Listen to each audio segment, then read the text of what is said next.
The USS Janeway is picking up massive ionic fluctuations. The Federation hasn't heard from the Q continuum in 600 years. And Booker says the clicking sound of the Nerissa beetle creeps him out. Hello, everybody, and welcome to The Seventh Rule with Cirroc Lofton. Hello.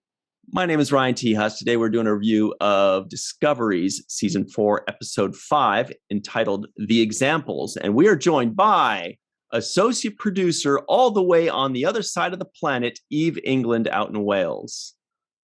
Yay! So excited to be here. Amazing. Thanks for having me.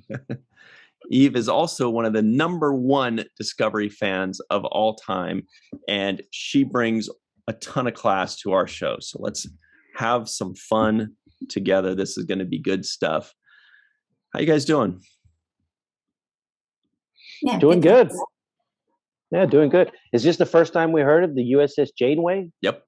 I made a note of that too. I was like, oh, okay, the USS Janeway. Mm-hmm. She's in the mix. Yep. And another thing that they dropped in that very first scene was T'Pau. I don't know if you guys caught that, but the guy that was getting sucked in, he's like, hey, T'Pau, are you whatever? Just over the comm links. And T'Pau, as everybody knows, was a character from the original series, also reprised in Enterprise. We could talk a bit more about that later. But that was 2 juicy nuggets they gave us in the first 10 seconds. Eve, you said you wrote and scribbled a ton of notes to get started. What were the big things that jumped out at you besides the awesome USS Janeway reference? Oh, there was just so much to write down at this episode. It just was just full of so many cool little nuggets, and I'm sure there's so many that I didn't get from. I mean, just from from Enterprise, from DS9, and from Voyager. You had all of those little nuggets of information that was just really cool. So I'm sure there was so much more. I mean, what I really liked about this episode overall is that we've come back to the main story arc, and we just had a bit of everything in this. So we still had the story arc, we still had some great action sequences, we still had a really good moving of the story forward, but without sort of missing out on some of the character development scenes that we've sort of been having over the last couple of episodes. The Culber and Kovic one particularly was just amazing. We can maybe talk about that later. But it wasn't perfect. There were some things that just generally bugged me with some aspects of the story, which I think is a problem with Discovery generally. But overall, it just had some great visuals. The music was fantastic, and it kind of left us with so many more questions at the end than we started with. So for me, it was just a really jam-packed, amazing episode. Yeah, we keep talking about that freaking music is so good, and the visuals, the graphics, the sets, it's just unreal. The level, the production value and the level of talent in these departments. I don't know. I was all for it. I loved, like on that planet, just looking at the background, we're watching like these beetles and these people talking. But if you look in the background, the amount of time and effort that's put into the intricacies of the backgrounds is amazing. I sort of was getting very much Blade Runner vibes from that building. I don't know if you got. So that's sort of immediately the prison reminded me of that, where they had that sort of big triangle building. It was all very dark, and then you had the neon. There seemed to be lots of film references. I don't know if everyone. There was the obvious Jaws reference, but they also had.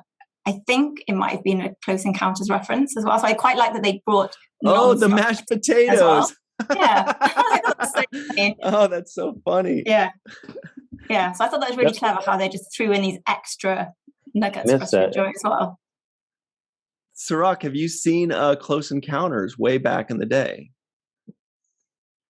It was I might have, but it's been so long. I don't remember. It was a long time ago. Was it like 70s or maybe 1980 or something like that? Yeah, and I haven't seen it for a while, but I just remember that scene where he's on that table with his family and he's making this mountain or something with his mashed potatoes, and everyone's looking at him like, "What the hell are you doing?" Yeah. So I just remember that, and I thought surely that's what they're referencing there. Oh wow. That was fun. And the Jaws Do a reference, throwback. obviously, when they needed a bigger room was hilarious. I didn't catch that either. Yeah, he says, oh yeah, when they're gonna make the black hole, they say, oh yeah, we're gonna need a bigger room. That's very good. Wow, lots of good stuff in there. There's a lot. There's a lot more too, but we'll get into those a little bit further down the line, possibly. Cirroc, do you have any overall sweeping thoughts on this episode? Yeah, sweeping thoughts. Yeah. Going back to what you said about the sets, the one set that I was really impressed with was Culber's quarters. It seemed like it was Culber's quarters. Stamets had a scene in there where he was changing, and Culber seemed to be coming out of the bathroom, and we saw a little vanity and stuff in the background. So I'm assuming that was the bathroom. So it was interesting for me to see the bathroom in a space station. You know, they usually avoid bathrooms, and those kinds of things. So they had one, and also the design of that room with the white kind of metallic look on it was so. I mean, it was just so clean, so sharp. I thought it was just well executed. And if I was going to be designing my dream home, I would want one of these set designers to design it for me, because they could make something that would be like off the chain. Yeah, off the emerald chain to boot. I mean, that is legit right there.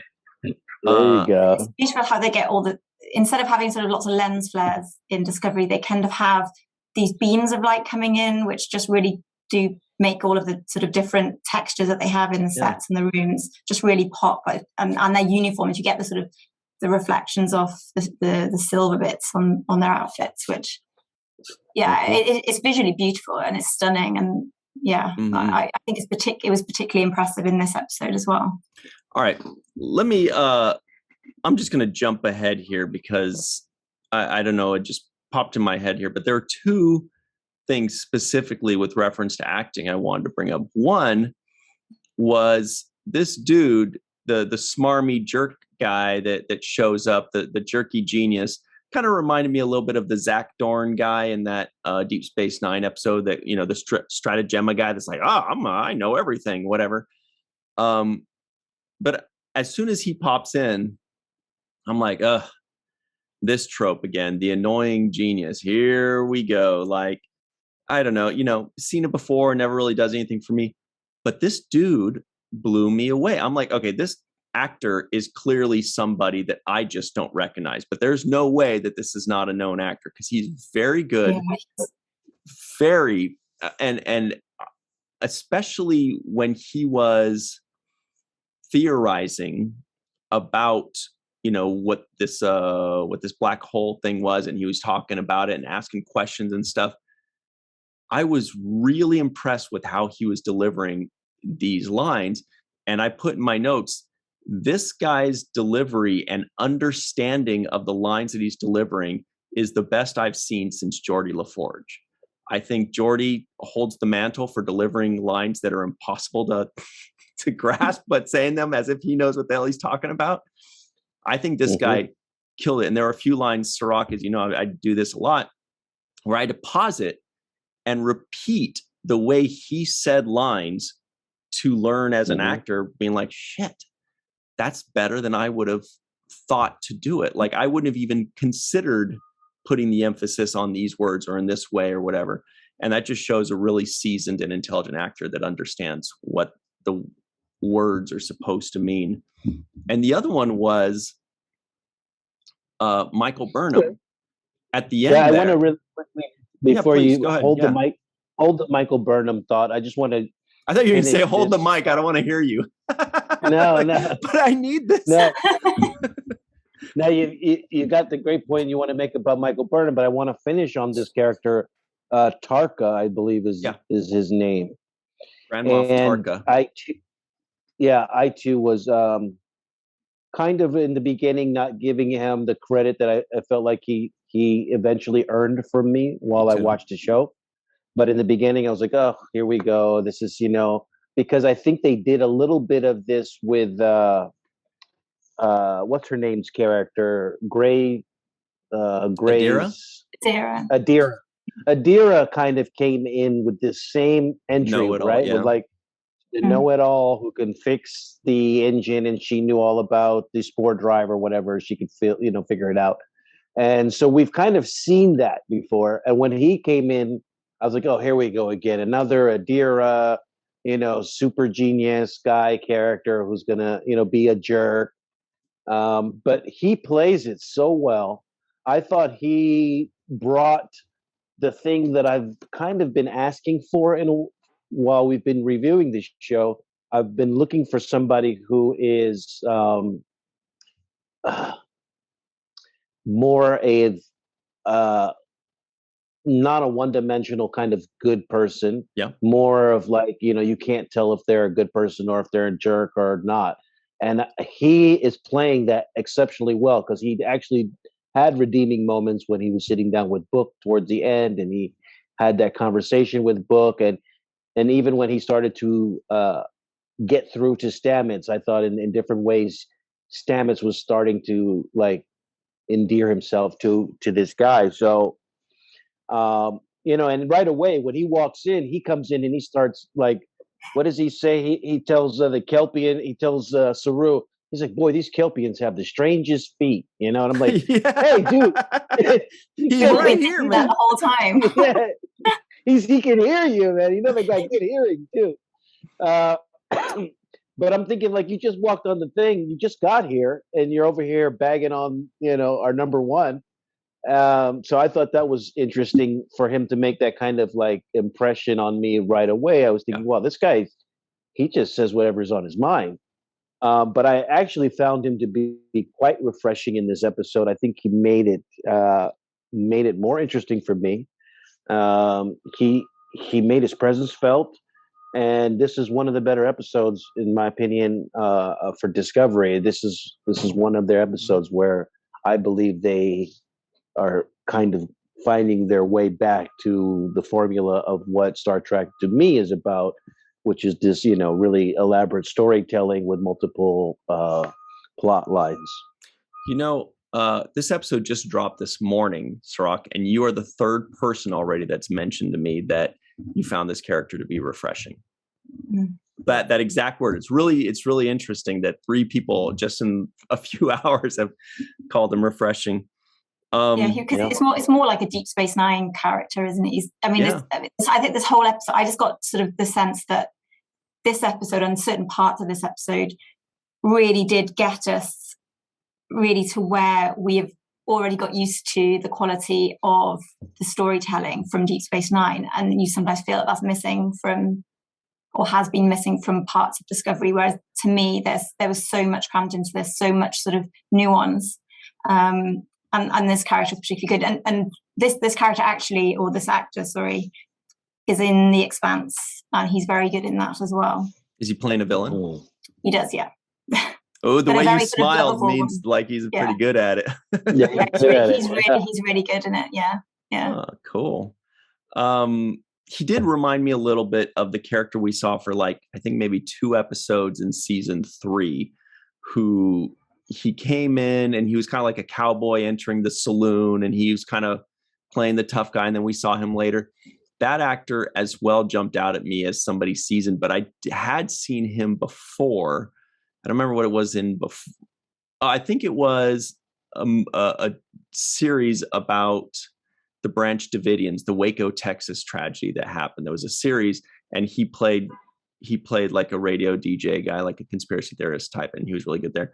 Anyway, but so what you're saying, Eve, is he was kind of like this episode's mirror universe Bareil, right? Vedic Bareil. Just like, yeah. Nothing like that, actually. So the other big acting moment that I noticed was at the very end, Michael Burnham, main character of this series, by the way, she says, I guess I didn't write it down, and I thought I had written it down. She said, well, it's not at the very end, but a few minutes left. She says, "Black alert, jump," when they're leaving.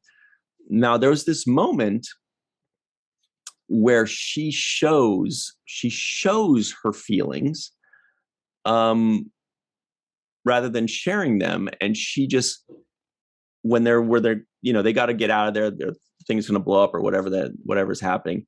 And she says, "Black alert." And she's fighting it. And then she says, "Jump." And she looks down almost in disgust, almost like she can't look. And she was really like fighting back the tears. She's fighting back the emotion, and she's hating life right there. And she's wearing it on her face. And it's such an interesting moment to watch when an actor fights back the tears, when an actor doesn't laugh or fights getting enraged. What you don't do is usually more interesting than what you do in acting. Kind of like a jazz musician will tell you, the most interesting notes are the ones you don't play, not the ones you do play. And the most interesting thing to watch in an actor's performance is them fighting the urge to say something, or fighting the urge to cry, or not laughing, or whatever it is. And I thought she knocked that. It was only like a 5-second moment, but I thought she did it beautifully, and I'd love to see more of that. It was really good. Yeah, I agree. And what I particularly liked, what they did in this episode, was showing this journey between the relationship of Book and Burnham from the start, where you have this, laugh a minute sort of banter between them for the first few scenes, where they didn't, they're just taking everything in their stride. And then as it progresses and you get to that scene with Felix at the end, and, Book clearly doesn't agree with her decisions, and he storms out of the bridge at the end, and just that sort of dynamic between them, the pair of them together, I presented that change and how their relationship has got to a different point by the end of that episode. I think they did that really well. And it's largely down to the way that they both acted their respective parts. Eve is predicting a breakup. Just now when you said Felix, it hit me. That's also, I don't know if it's deliberate, but that is a reference to Deep Space Nine as well. There was a character that was mentioned twice in Deep Space Nine episodes named Felix. And Felix was like a cousin or a friend of Nog's that hooked them up with holodeck programs, holosuite programs.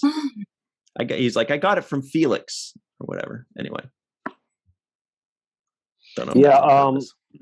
Just going back to what you said, Eve, about that scene.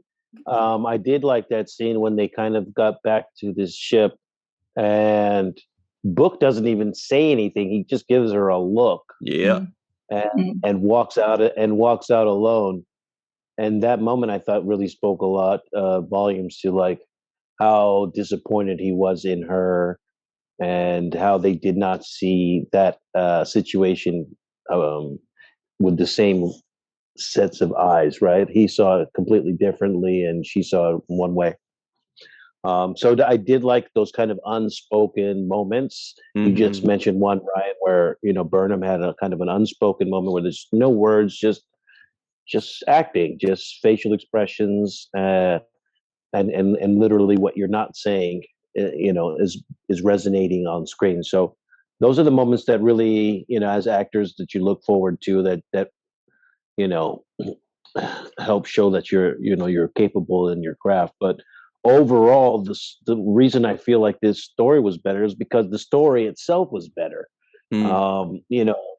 They had more going on. They had these A story, the B story. Still I still have, nitpicks of here and there about certain dialogue and certain moments that they choose to have conversations. They love to be like, we're all going to die in 4 seconds. Yeah. So how does that make you feel, by the way? And they're like, but there's only 2 seconds left. We'll be fine. Go ahead. Yeah. And I'm like, literally, am I the only one who has a sense of urgency here? Because You realize the whole planet is about to be destroyed, guys. Because we're getting stressed. We're like, oh, they're all about to die. And they're like, well, yeah, we'll be fine. Just let me get this out first. Let me say my piece about this thing that's bothering me for the last 35 years. And now at this exact moment, I'm going to say it. It's like, okay. But yeah, but besides that, they lose me a little bit with the DMA and this whole black hole talk, because that's all, science that's like going over my head when I watch it. I don't know, the containment field, it needs more power, less power, less power, more power, more power. And I'm like, guys, just get the power right and let's figure this thing out. But and that's why Jake Sisko went into writing and journalism, not into Starfleet. I don't know about you, but what the biggest nitpick I have with Discovery generally is they just can't have a regular bad guy. It has to be an all-consuming, unfathomable powered godlike creature or something that's trying to kill or attack the whole universe. And I was almost a little bit disappointed when we found out that the DMA was man-made or alien-made, whatever. And I was kind of like, well, now we're at this point where, you've got the Discovery crew battling against something ridiculously crazy. And sometimes I just think that can then detract from some of the more interesting stuff, which I'd like to see more of Discovery was it the last episode, when they're talking about the rebuilding of the Federation and the negotiations, the politics. Yeah, that stuff is really interesting. That they've got this unique opportunity where we're in the future and we're seeing something starting over, and we're seeing these little nuggets of where the Federation hasn't really lived up to the Federation that we know, when they're talking about, the trying to save those prisoners and how, they didn't really care about them before because it wasn't their jurisdiction. And you think, that's probably just a bit of a lazy sort of argument from the perspective of the Federation. And that's what I want to see more of, rather than them battling against some godlike creature who's created something which it just sounds, when Taka was talking about the power of this thing and they're referring to them as gods, you just think, well, how on earth are they going to protect or, defeat something like that? And I just hope that doesn't become the and it becomes just more of an action sequence about them trying to beat that. I hope they continue to do some of the more interesting political stuff, in my opinion. I love that stuff. And now, speaking of all-powerful gods, if you'll notice, they mentioned 4 possibilities. And our boy Tarka, Grand Moff Tarka, I saw 3, by the way. He eliminated 3. He said, I saw the Iconian Empire was 1, the Q Continuum, and then the 10C. But what was the 4th one? Oh, no, the 10C was what they were calling it for now. That was kind of like their placeholder, which was interesting because that reminded me of Species 8472 in a way. But they also mentioned the Metrons and the Nacine. Now, I recognized Nacine, but I couldn't remember where. Luckily, our good buddy Don Crandall leaves no stone unturned. But I did want to say that they shot down all 3. The guy was like, nope, I could tell you it wasn't the Metrons or the Nacine or the Iconian. But he didn't say, or the Q. So you never, maybe there's something there. Maybe, that's the only one that has not been eliminated as a possibility, are the Q. Well, now, the Nacine and Metrons, Eve, do you know who those are? I don't know who the Metrons are, but I do know that I think the Nacine, aren't they the caretakers from Voyager? Yes. They're so that's and that makes sense because they were sort of, very powerful. I think weren't they like blobs as well? I think they were sort of weird blob-looking things from recollection. Or was that I can't remember. Right. No, you got it. Actually, I think this is it right here. I'll pull it up. This is Don Crandall snuck these over to us. Check this out, right? Oh, that's it. Yeah. Kind of look like Captain Baudet's head. But also, so now the Metrons were one. I was like, I have no idea. Now they were Dawn says the Metrons were a Q-like omnipotent race that appeared almost like angels in the original series. They forced Kirk to fight the Gorn at Vasquez Rocks. So that big moment of Kirk and the Gorn was because of the Metrons. He also mentions T'Pau, which we covered, and Janeway. He mentioned a slight theme between this episode of being overly punished with that episode that we're always talking about where they're running around in their underwear. Or remember that one in the original or in the early episodes of The Next Generation? I always forget. Justice, I think it's called Justice, where they're running around and there's Cirroc. You remember the one I'm talking about in Next Generation? I've shown you the picture, and you don't. Yeah. You don't usually care too much for the close-ups of that. I heard picture. about it. And so that was an interesting point. And he also points out that T'Pau was also the name of an 80s band. The one that's like, give a little bit of heart and soul, give a little bit of love to grow. Oh, no, I guess not. But anyway, I thought for sure Eve was going to know that one. I didn't think Cirroc knew it. I guarantee 35% of the people that just heard me do that are like, oh yeah, I remember that song from the 80s. There's no way. And he actually, what is it? Don said, he said for the trivioid, the opener, he said I should say, the USS T'Pau gives a little bit of heart and soul. But then, then I get people looking at me like I'm an idiot. So I'm glad I didn't. I thought you were going to say something else about T'Pau, like his last name was Gasol. Oh, I was going to say his first name was Kung. Okay. T'Pau Gasol, very good. That's all I got.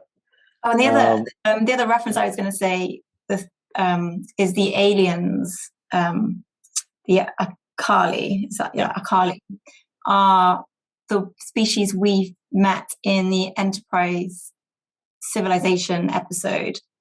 So that's quite interesting, where we've obviously seen them before they were warp capable. So they were a pre-industrial society at that time. Which episode was that? I don't remember. It's called Civilization. So they basically, I think it's one of the early ones in season 1 where they find their first M-class planet and they go down, and it's sort of like a medieval sort of society, and they go down and they're sort of investigating. They discover that there's another alien there, but it's just really interesting to see how we've obviously had 900 years of this civilization evolving. So I just thought it was interesting, and it's actually just it's the same episode that Dr. Sue Gruner had the Hoshi outfit for that she showed us a few weeks ago, which was that sort of medieval dress that she had. So it's from that episode as well. So it's because I hadn't long seen that one. So the aliens, I couldn't quite remember where it was at the time when I sort of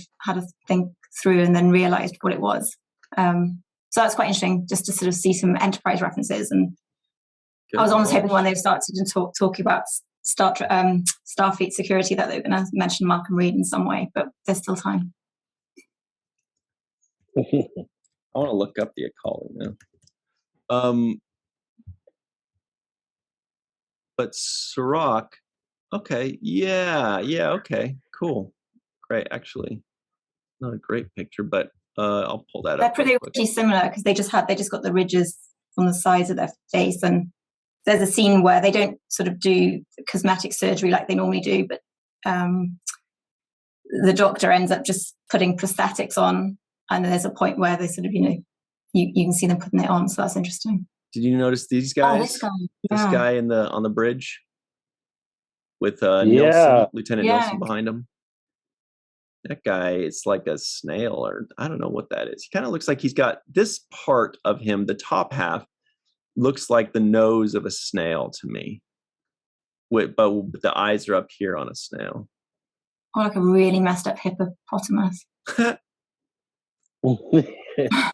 Yeah, it looks like something. I don't even know. I saw it though in the background. I was okay. That must be one of those masks that probably requires less. It's just more of a mask that you put on. Right. Just pop it on. And Lieutenant Nilsson was there as well. That's the actress that played Ariam in the first season. More on that maybe a little later. But what were you saying, Cirroc? No, I was going to say, when Burnham and Book go down to the planet to go rescue the prisoners, Burnham switches into their planetary gear, which is that black Power Ranger outfit that they wear. Yeah, hell yeah. Yeah, and it just seems a little bit sometimes when I see it, it seems like it's too much. Like, I can understand if it's maybe like a combat thing you're expecting, or maybe you're wearing it because that's your like combat fatigue type uniform. But, to go open it just didn't seem like you would be wearing it all the time. But every first, time you're about we change.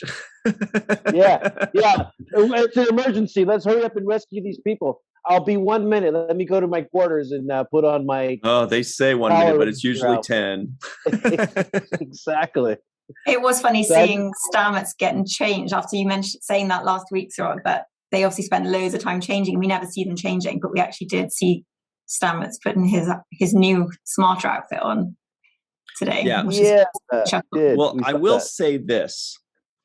How do we know when they get transported down, they just don't get clothes changed through the transporter? Because they've done that before, where they just say, computer, give me clothes for mid-19th century Earth. And they go, So maybe, with the technology, how it is, maybe, for a quarter second as they're transporting, they're butt naked, it just takes their clothes off, and they look at each other like, oh my God. And they put some in the black clothes, and then, I do like those black uniforms, though. They're so cool. No, they're cool. And then Book has his own style, which really reminds me of Lando Calrissian. Yeah. Mr. Billy D. Williams from Star Wars. He's literally a carbon copy of Billy D. Williams' character, in my opinion. That's funny. I always call him the Han Solo of the show, but maybe Lando. Maybe Lando's a better fit for him, because he did have the Millennium Falcon for a while he does before. Have a better ship, doesn't he? Mm-hmm. And he does best sweaters as well. Like, his knitwear is just amazing. I think we've talked about that in the chat before. It's amazing. Yeah, he's got the Lando outfit. He's got Lando's whole wardrobe. I like that. That's interesting. Yeah, you're right. That's interesting. But there were a few moments, though, that were. Oh, by the way, Jet Reno. Mm-hmm. Yay! She had a couple of funny. Yeah, she had a couple of lines that I liked. I like the one where in the opening scene where Stamets is kind of running things off, and she's like, "Are you talking to yourself again, or do I have to respond to this one?" And that was funny. And I think at some point she was called the grumpy lady. Over there. I love that. I put that in capital letters in my notes. That was funny. Yeah, grumpy lady. I like her. I think she's. Oh, see, and those are the kind of characters that I feel like they needed more of, and they started to bring in, which is good, because they need a Reno type character who's like fussy and grumpy and not always trying to get along and have a conversation about how her feelings are or something. That's what we need. And then they brought in this other Tarka character, another guy that's like not afraid to ruffle feathers and not be friendly sometimes. And I just feel like you can't have a show where everybody's trying to be so friendly and everybody's going through, emotional problems. And, somebody's got to be tough. Somebody's got to be the jerk, or somebody's got to be, rubbing people the wrong way. Or yelling at each other like Saru and Tarka did. Oh, so good. Yeah. Well, another good moment, I thought. Yeah. I like that. And Saru did his Chewbacca scream when he was trying to scream over. It was good. I was like, where did that come from? So that was pretty good too. I think it just had lots of different things, didn't it? You just had lots of different characters. It was wasn't all the same usual characters that we see. Right. Including on the bridge.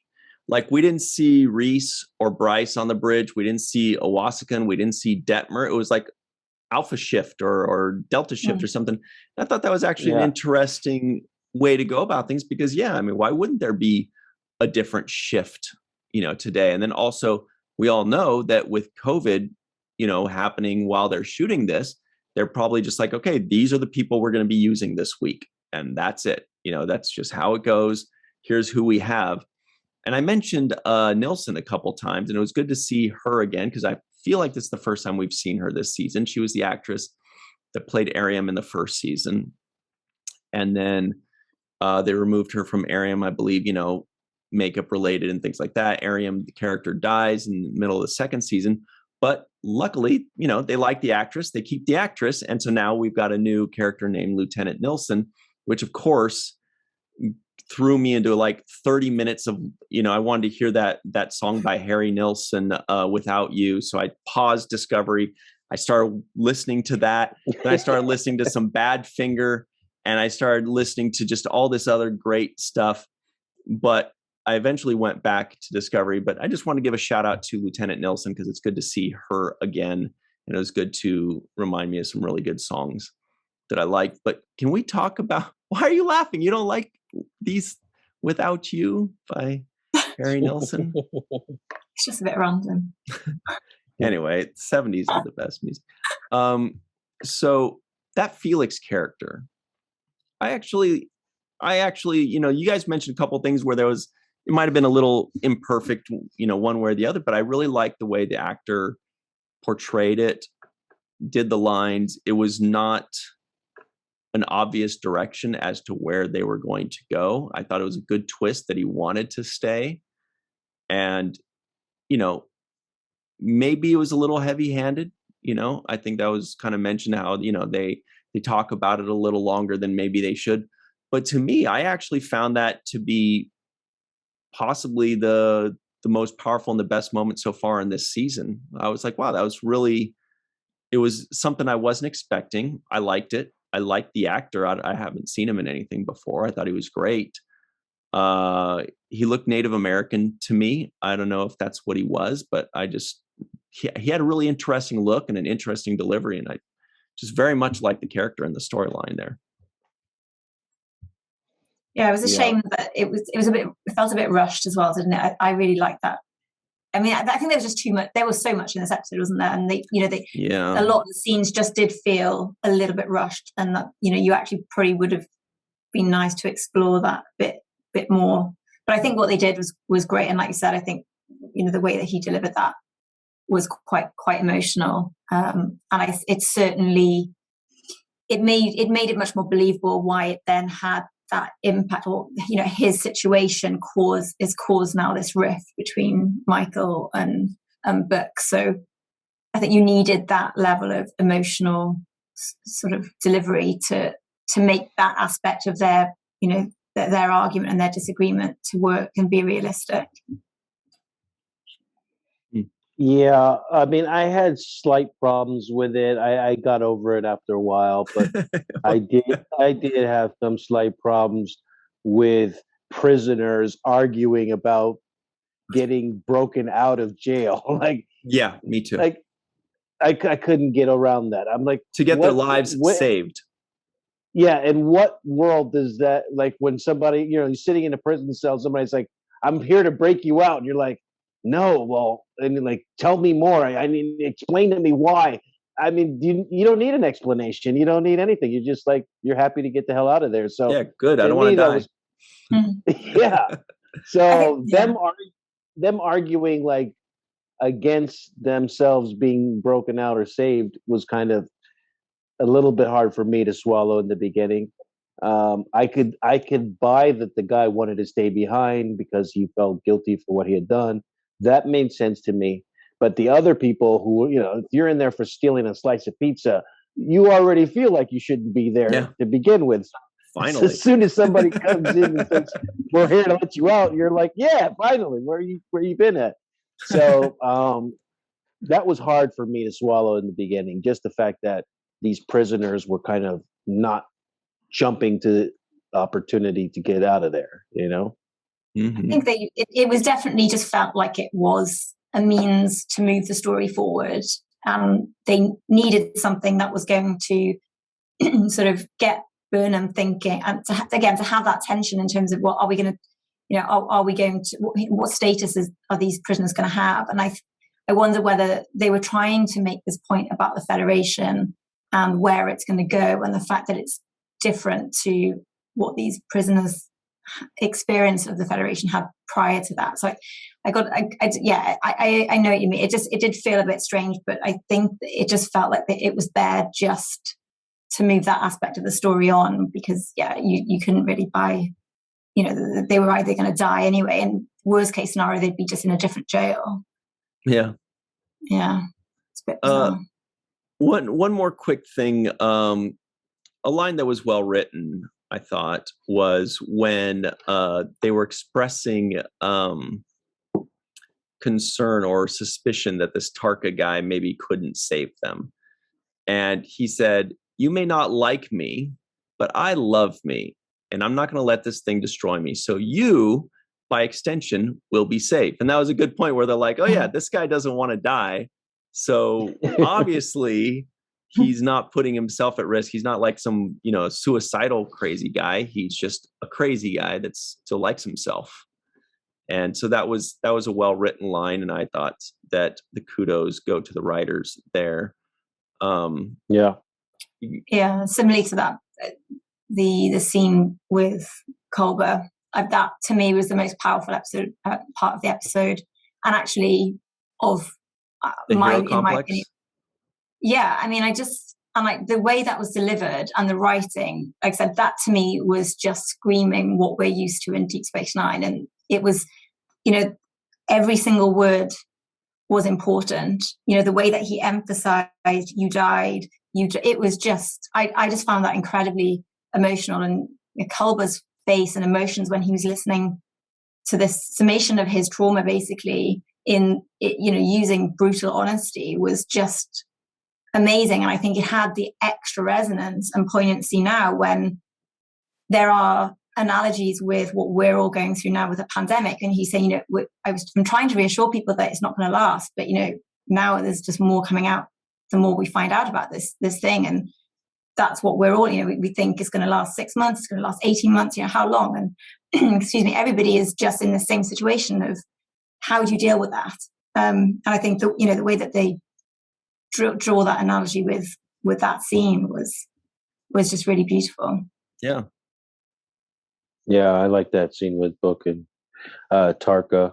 I thought he was a very good actor. I wrote down here loose and natural. That's what I felt when I was watching him perform. He seemed very loose, very natural, and loose when especially with the words and the science and all of that stuff. He was just running that stuff off as if it was second nature to him. I thought that was really good.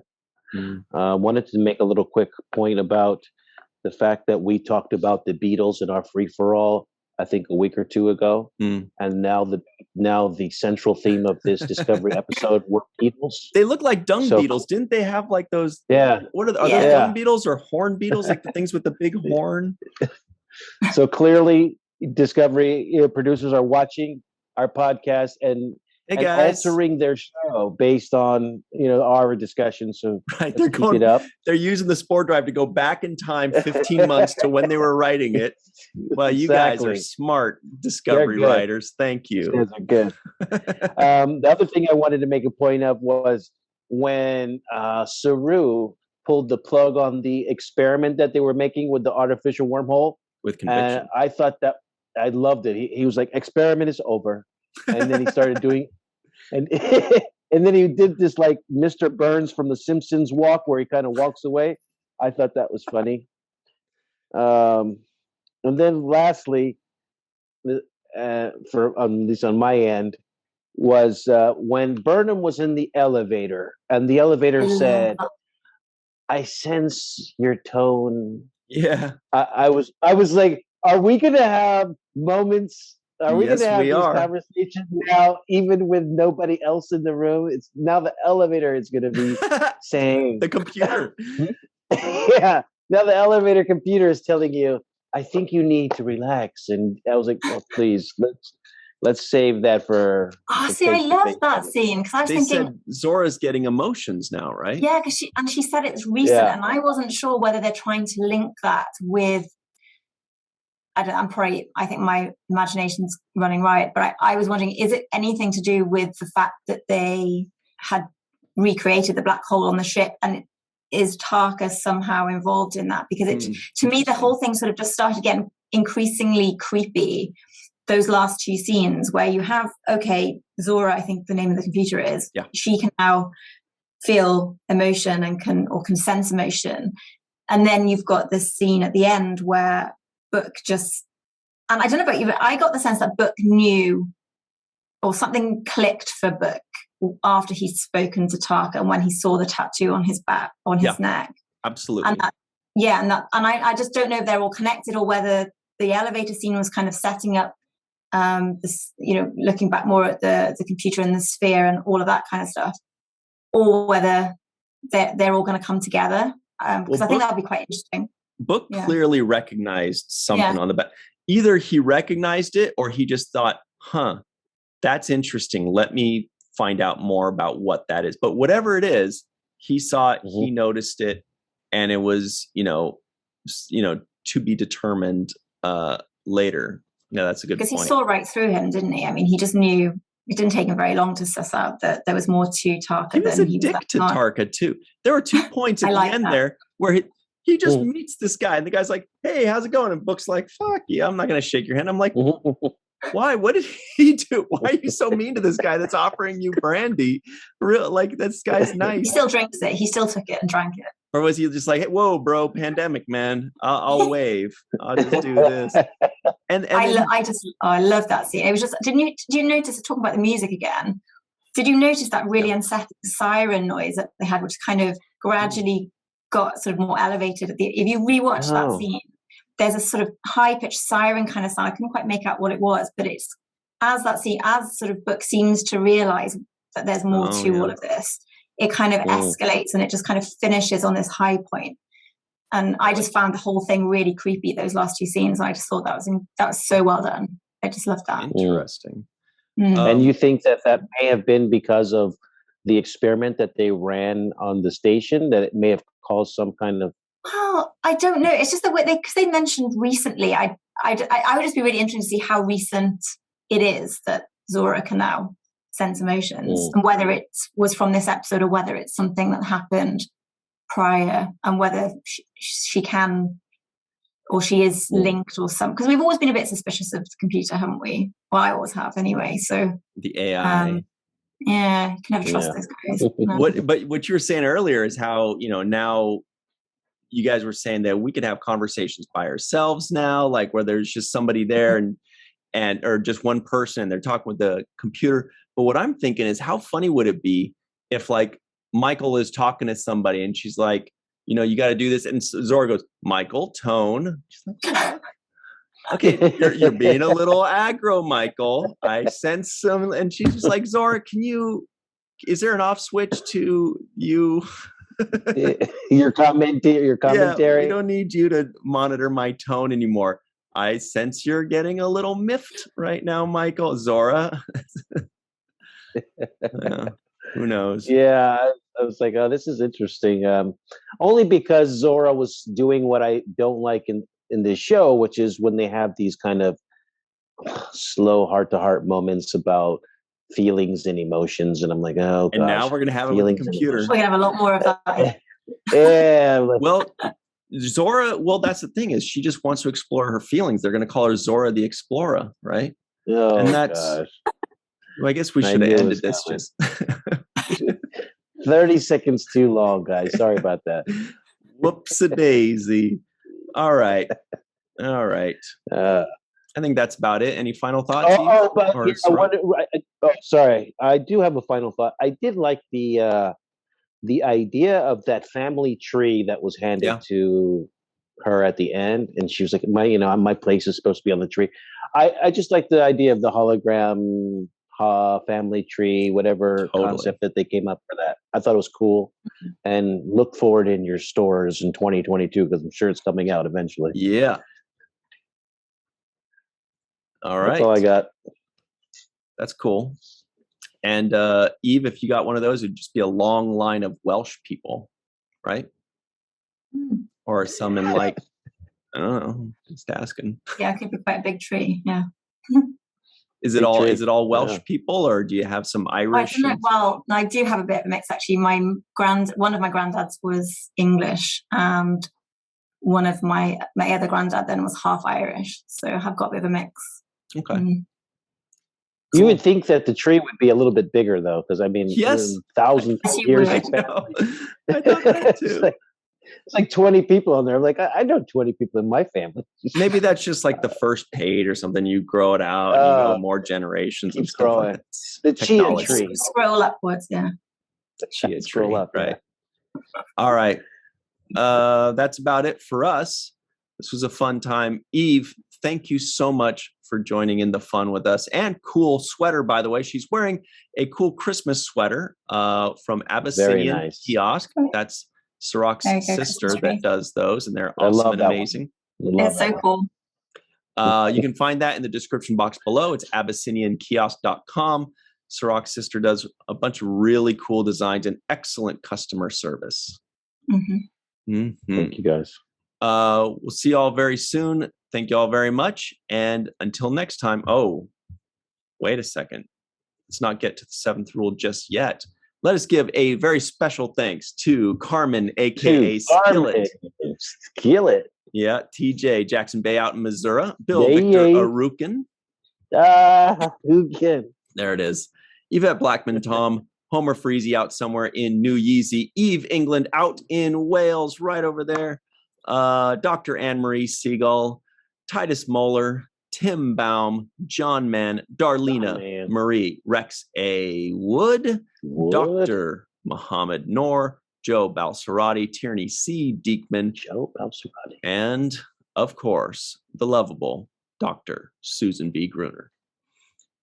There it is. Until next time, always remember the seventh rule.